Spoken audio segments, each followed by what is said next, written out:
Estamos ahora con Esteban Ávila. Él es periodista deportivo de una larga trayectoria, ha trabajado en Diario El Comercio, Últimas Noticias. Actualmente es director de deportes y locutor en Fútbol FM 96.9 en la ciudad de Quito. Queremos darle la más cordial bienvenida. Por favor, Esteban, con sus colegas hemos hablado sobre los escándalos de la FIFA y qué salida le vemos, pero con usted, sabiendo la fortaleza que tiene en historia de fútbol, queremos empezar el diálogo hablando sobre los orígenes del fútbol y cómo explica usted que sea una pasión de multitudes más que ningún otro deporte. ¿Cómo le va, doctor? Un gusto estar acá con usted. Gusto. Mire, los orígenes del fútbol son tan diversos, tan variados y tan ubicados en el tiempo y en el espacio geográfico, tan dispersos que es difícil, ¿no? es difícil encontrar, por ejemplo, en las prácticas que tenían los mayas. Claro, el juego de la pelota. De empujar la pelota con la cadera, la pelota de goma, las prácticas que tenían los chinos. Pero un origen moderno del fútbol. Ya de lo que es el juego, más o menos estructurado. El juego como tal, sabe que la violencia siempre marcó la historia del fútbol. El fútbol en sus inicios era un deporte violento, una práctica que acarreaba incluso disputas entre ciudades que terminaban con heridos, con muertos. El rey de Inglaterra lo tuvo prohibido durante 300 años. Después tuvieron que racionalizarlo y darle reglas, ¿eh? Esa es la era, creo que la que ya podemos ubicar y la que ya podemos situar. A finales del siglo XIX ya se establecen las reglas en las cuales ya se diferencia el rugby fútbol, que es el rugby, el que conocemos hasta ahora, que tiene bastante predicamento en las Islas Británicas, en las antiguas colonias inglesas, y el fútbol asociación, que es el que nosotros manejamos ahora, con las reglas que se impartieron desde Inglaterra. La International Board fue estableciendo y fue normando, y todo esto para impedir primero de que sea un espectáculo violento, sino que sea un espectáculo con su línea, que sea un espectáculo con sus relativas reglas que se han ido puliendo a lo largo del tiempo. Las reglas que tenemos en el fútbol ahora se vienen manejando desde aproximadamente el año 1886 por ahí, hasta ahora, y van evolucionando con el paso del tiempo, han ido cambiando, se han ido acomodando los requerimientos modernos. Pero siempre movió pasiones. Total, eso le digo, son conflictos, problemas que se dan entre ciudades. Hasta ahora, ¿no? Porque usted ve que inclusive en las ciudades se dividen las hinchadas. Si vemos nuestro puerto principal, ¿no? Emelec y Barcelona, sí, eso es... o aquí en Quito también. Lo que pasa es que siempre fue un escenario de confrontación. Dentro del campo de juego, un escenario de confrontación. Y no tan amistosa, claro, un escenario de confrontación deportiva. Y fuera del campo se fueron encontrando disidencias entre quienes estaban de un bando y del otro, y pues se ha creado este fenómeno que es actual. En definitiva, tenemos ya un juego establecido con reglas claras. Pero, ¿qué rol juegan las asociaciones para ir desembocando en lo que es el tema central del día de hoy, la FIFA? Las asociaciones tienen vigencia muchas a partir de finales del siglo XIX, asociaciones formadas desde aproximadamente 1875. Ecuador tiene su federación desde el año de 1925, no es poco, va camino al centenario prácticamente, en una década más estará cumpliendo 100 años. Y las federaciones cumplen con la normatividad de ser el representante máximo de cada país o de cada entidad geográfica. Porque hay que recordar una cosa, la FIFA no reconoce países, la ONU es la que reconoce países. La FIFA reconoce asociaciones. La FIFA reconoce asociaciones, de ahí por ejemplo que usted tenga las asociaciones de Macao, de Hong Kong, de Puerto Rico, que no son países, sino son entidades geográficas diferentes a las... normalmente establecidas como países. Entonces, las federaciones van asomando con la finalidad de darle orden, de darle un conducto a la competencia local, de que esta competencia local sea representativa de los clubes que forman parte del fútbol. El fútbol tiene como base de su pirámide al jugador, al futbolista, el que sostiene la actividad. Cronológicamente surge el juego como tal, luego se le va dando reglas, surgen las asociaciones, las federaciones, y la FIFA sale como resultado de esta asociación de las federaciones. Exacto. La FIFA se forma en 1904 con el concurso de 8 federaciones europeas. ¿Ya en el siglo XX? Ya al comienzo del siglo XX. Tiene que transitar mucho en cuanto a lo competitivo. Primero aparece el fútbol en las Olimpiadas, como parte de los Juegos Olímpicos. Olímpicos, aparece como parte de esta competencia tan importante. Y a partir de finales de la primera década del siglo XX es que ya se empieza a ver la necesidad de que el fútbol tenga una competencia diferente, distinta, que ya no sea la de los Juegos Olímpicos. Como estos procesos históricos en esa época se ven trabados por la Primera Guerra Mundial, por otro tipo de conflictos, recién en el año de 1930 se puede tener una primera competencia mundial organizada por la FIFA. En el 30 recién. En Uruguay, Uno pensaría efectivamente. En Uruguay, además. Claro, se jugó en Uruguay. Y es una competencia que empieza en medio de la desconfianza. ¿Por qué? En esa competencia no participan los países europeos importantes, participan países europeos de un nivel inferior. La mayoría de países que compiten son países de Sudamérica o de América, cerca. Bueno, América ha sido, América Latina y América en general, pionera en organizaciones, porque la OEA es más antigua que Naciones Unidas, ¿no? Mire, en cuanto a la organización. De hecho, la Copa América que se ha estado jugando estos días es más antigua que la Copa Mundo. Es el torneo de selecciones más antiguo del mundo. Es un torneo que va a cumplir 100 años el próximo año. De ahí la importancia que tiene para América Latina el fútbol y por supuesto despierta todas estas emociones, pero también la preocupación frente a lo que está ocurriendo con el máximo organismo que ha venido regulando y ha venido organizando inclusive la Copa del Mundo, como es el caso de la FIFA. El fútbol a nosotros acá nos llega en barco. Nos llega a unos países más temprano, por ejemplo los países con más contacto con Europa, Argentina, Uruguay, Brasil, países que estaban más cerca en barco, si usted quiere. Llega más pronto, acá llega un poquito tarde, sobre todo acá a Quito, a Guayaquil llega un poco antes por su carácter de puerto, ¿no? Pero al llegar un poquito más tarde acá, eso también incidió directamente a que el desarrollo del fútbol en nuestro país sea un poco más lento, vaya un poco detrás del de otros países y que de una u otra forma se ha buscado igualar en los últimos años, ¿no? La FIFA está actualmente en entredicho, sus autoridades están acusadas, alguna gente está en prisión. ¿Cómo analista deportivo usted mira el desenlace o qué es lo que puede darse? Mire, este tema tiene su básica implicación el momento en que Estados Unidos pierde la sede del Mundial del 2022. Estados Unidos... Es una cuestión geopolítica. Sí, totalmente. Esto es abiertamente geopolítico.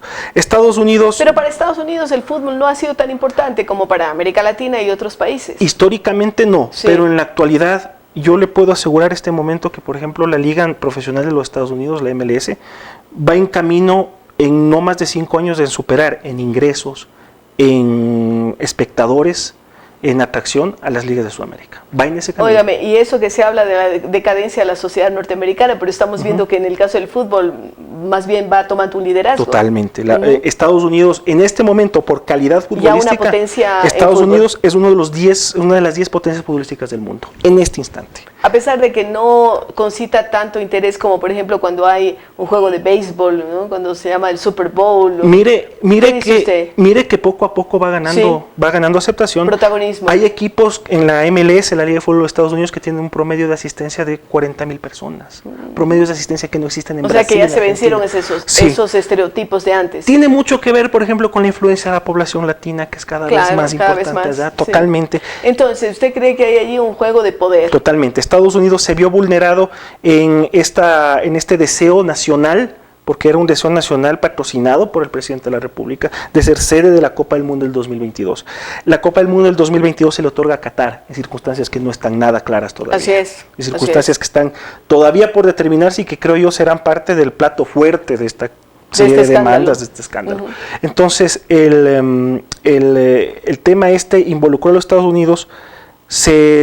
Luego de las investigaciones judiciales se detecta que Estados Unidos, mediante su sistema financiero, es el protagonista de todo lo que se vino dando, de la ida y vuelta de recursos económicos, no muchos... Por las grandes empresas. Exactamente, también, ¿no? los bancos de los Estados Unidos. ¿Sabe que para que el FBI intervenga, no solo en este caso, sino en cualquier caso en que ellos puedan considerar sospechoso, basta que se haya utilizado una entidad bancaria del país, claro, o un porque da pie para eso, ¿sí? Exacto, así es la legislación. O un servidor de internet del país en el cual se hizo una transferencia electrónica y ellos ya pueden intervenir. Y así es que... Bueno, y están actuando de acuerdo a la ley. Totalmente, ¿no? Ellos están actuando así. Ahora, ¿cómo va a desembocar esto? Yo veo que estamos recién en la punta del ovillo. Estoy recién al comienzo. Así es. ¿Qué va a pasar con la convocatoria de Blatter? ¿Qué va a pasar con la directiva de la FIFA? Yo veo que esta situación ya está circundando al grupo íntimo de Joseph Blatter.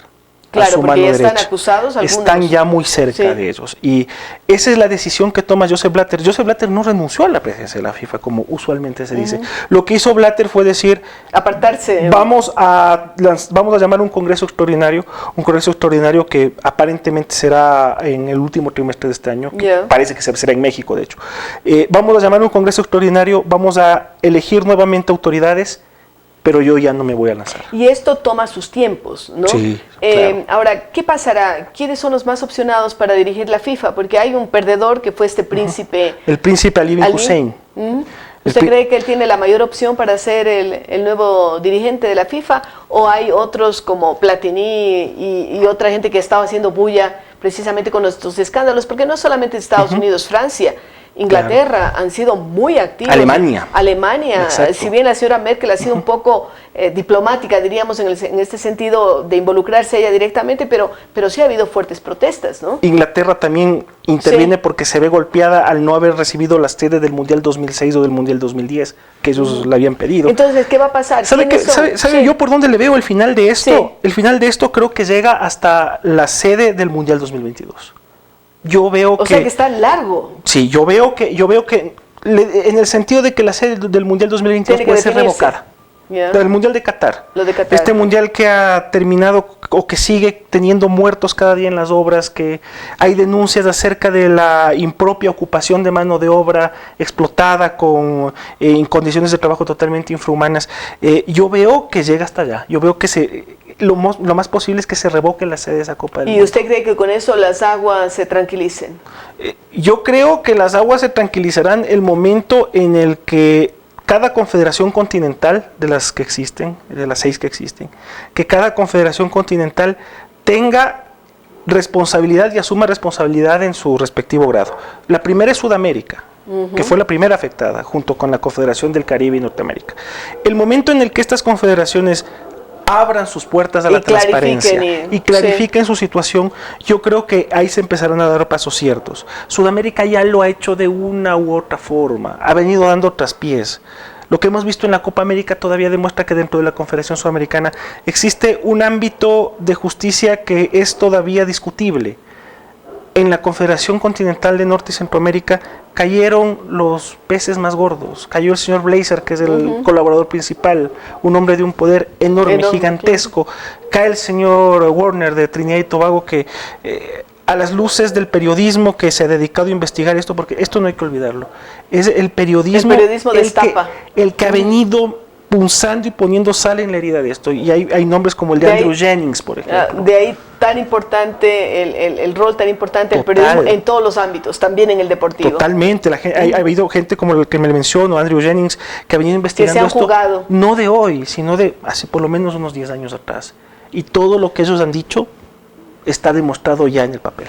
¿A quién le ve usted como futuro presidente de la FIFA? El príncipe Ali bin Hussein, que es descendiente directo de Mahoma, según la tradición de los musulmanes. Pero no sé si Mahoma ha jugado fútbol, ¿no? Así que no podemos decir nada, ¿no? Es la decimoquinta línea directa del profeta máximo de los musulmanes.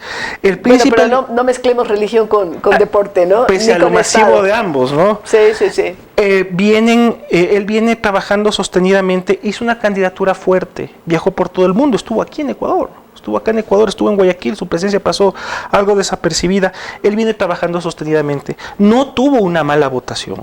Sí, claro. Tuvo el importante respaldo de la mayoría de confederaciones de Europa, de la mayoría de confederaciones de Sudamérica, salvo Ecuador y Brasil. Tiene una base electoral fuerte e importante. Lo de Platini es una opción significativa, pero el momento en el que este francés sigue al frente de la Confederación Europea, de la UEFA, yo lo veo perdiendo de repente algo de fuerza. El príncipe Ali bin Hussein representa lo opuesto a lo actual. Y tiene muchos recursos económicos también. Tiene recursos económicos que también prácticamente interminables y que terminan por decidir. Y él ha decidido que en el Congreso Extraordinario que se va a realizar en los últimos 3 meses. Veremos qué pasa, estaremos atentos. Hemos hablado con el experto Esteban Ávila, quien nos ha inteligenciado sobre lo que significa la historia del fútbol, pero también las perspectivas a futuro. Gracias, No, por Esteban. favor, doctora, a las órdenes. Y con ustedes regresamos luego de una pausa.